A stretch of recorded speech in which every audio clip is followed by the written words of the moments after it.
Aujourd'hui, nous allons parler des tenues jaunes des cosmonautes russes qui a fait réagir le Kremlin. Nous parlerons aussi d'Anonymous qui met à disposition du peuple russe 400 caméras piratées pour qu'ils puissent s'informer sur ce qui se passe réellement en Ukraine. Et nous terminerons ces actualités sur Elden Ring et cette faille de sécurité sur PC qui peut corrompre votre sauvegarde. Si les actualités vous ont plu, n'hésitez pas à vous abonner. Sur ce, je vous dis bonjour à tous et bienvenue dans cette nouvelle revue de presse.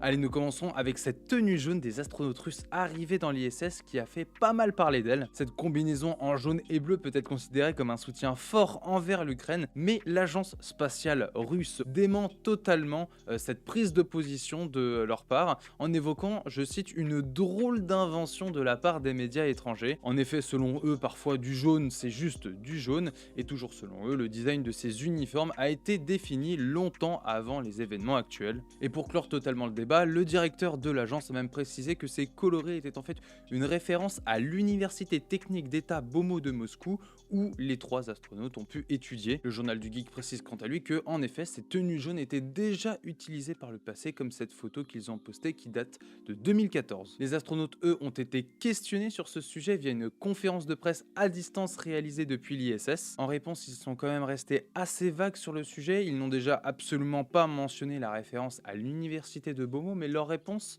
est assez intrigante. Il y en a un qui a dit par exemple que c'était leur tour de choisir la couleur de leur uniforme, et un autre a répondu en expliquant qu'en vérité nous avions accumulé beaucoup trop de tissus jaunes, il nous fallait donc bien les utiliser. Si ces astronautes soutiennent bel et bien l'Ukraine, je pense à mon sens qu'ils ont été opportunistes en sachant très bien qu'il y avait ces tenues jaunes et bleues à disposition, ils les ont volontairement pris en sachant très bien ce qu'elles pouvaient signifier. Et ce qui est bien, c'est que cet article me permet d'aborder un sujet que je n'ai pas encore eu le temps d'aborder, qui est: qu'en est-il de l'ISS? Est-ce que ça se passe bien à l'intérieur? Est-ce que la collaboration entre l'agence spatiale russe et les autres agences spatiales internationales se passe bien? Eh bien la réponse est oui. En effet, les trois astronautes russes qui sont arrivés dans l'ISS ont été accueillis à bras ouverts. Et il faut savoir que l'astronaute américain Mark Van de Hey, lui, va devoir rentrer le 30 mars prochain à bord d'un véhicule russe. Heureusement, l'agence spatiale russe a bien précisé que l'astronaute rentrait bien chez lui, qu'il ne le bloquerait pas. Avant de fermer cette page russe-Ukraine, nous allons parler du nouveau coup des Anonymous qui a mis à disposition un site internet regroupant pas moins de 400 caméras russes piratées. Le but: informer la population russe sur ce qu'il se passe réellement en Ukraine. Selon Anonymous, ce n'est pas moins de 150 millions de Russes qui ne connaîtraient pas la vérité sur ce qui se passe réellement en Ukraine. Selon eux, le peuple russe serait nourri par la propagande du Kremlin et ils n'auraient pas moyen de s'informer par eux-mêmes en raison de la censure massive que l'on peut trouver sur l'internet russe. C'est donc via ce site appelé BehindEnemyLines.live que l'on peut retrouver à gauche pas mal de liens de caméras de sécurité russes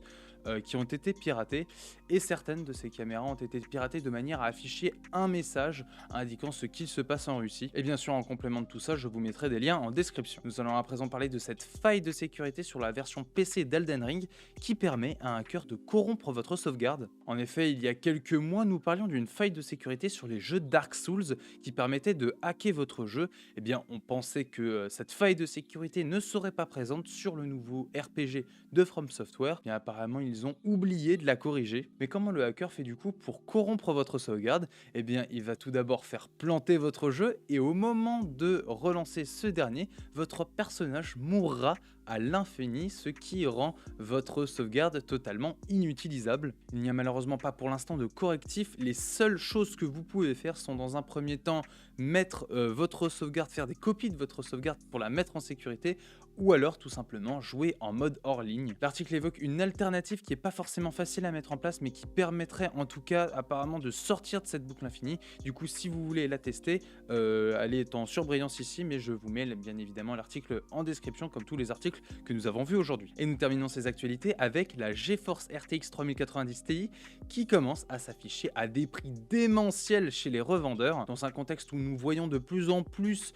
de titres d'articles indiquant que les cartes graphiques commencent à baisser petit à petit, eh bien ce n'est pas le cas de cette RTX 3090 Ti qui peut atteindre facilement les 3300 € hors taxe, bien évidemment. Et à titre de comparaison, en cherchant un peu, même si le prix officiel de cette 3090 Ti n'est pas officialisé spécialisés, on trouve souvent le chiffre de 2000 $ plus ou moins pour cette carte graphique. On est donc loin des 3300 $ qui sont aujourd'hui affichés. Et c'est sur cet article que se termine cette revue de presse. J'espère que les actualités vous auront plu. Tous les articles sont à retrouver en description. N'hésitez pas à vous abonner. Et sur ce, je vous dis à demain pour une nouvelle revue de presse. Salut!